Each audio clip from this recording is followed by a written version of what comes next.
আটা দিয়ে যেটা জোড়া আছে জোড়া করে নিতে হবে।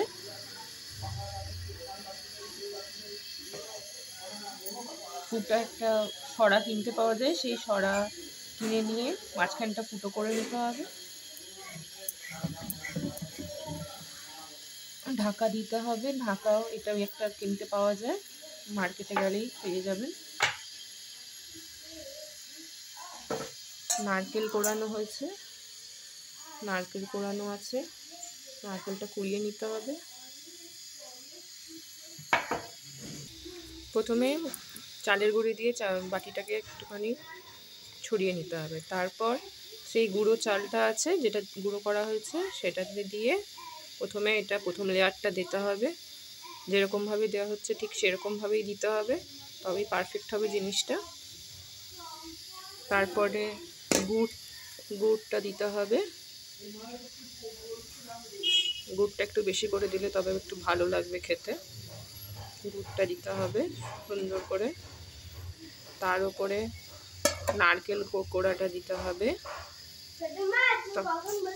নারকেল কোড়াটা দিতে হবে। নারকেল কোড়াটা পরিমাণ মতো দিয়ে তার উপরে আবার যে চালটা গুঁড়িয়ে রাখা হয়েছিল, জল মেখে তারপরে যে গুঁড়িয়ে রাখা হয়েছে কুড়িয়ে রাখা হয়েছিল সেই চালটা উপর থেকে দিয়ে দিতে হবে সুন্দর করে।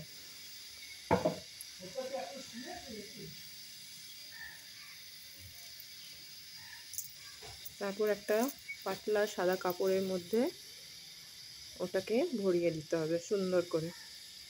তারপর গরম জলের হাঁড়িতে ভাপানোর জন্য সেখানে রেখে দিতে হবে, উল্টে বাটি শুদ্ধ উল্টে দিতে হবে। দিয়ে ওটা কাপড়টা চাপা দিয়ে ওই ঢাকনাটা দিয়ে ঢাকা দিয়ে দিতে হবে।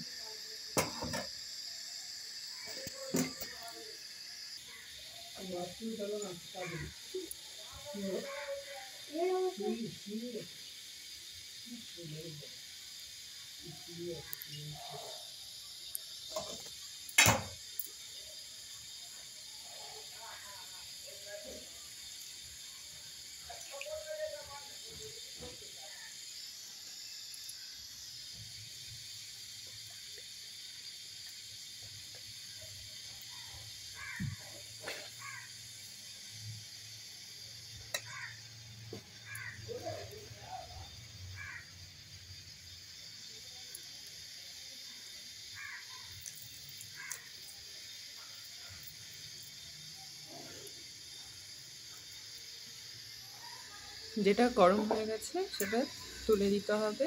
তুলে দিয়ে এখানে রাখা হলো, ঠান্ডা হলে ওটা খোলা হবে। আবার দেখা যাচ্ছে চাপানো হয়েছে, নতুন একটা সেম প্রসেসে চাপানো হয়েছে।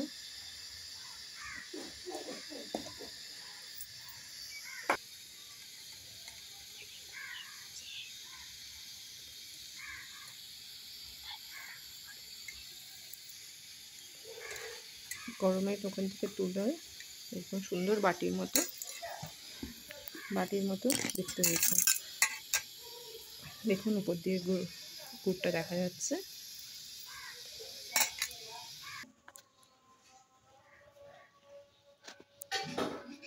Finally ready.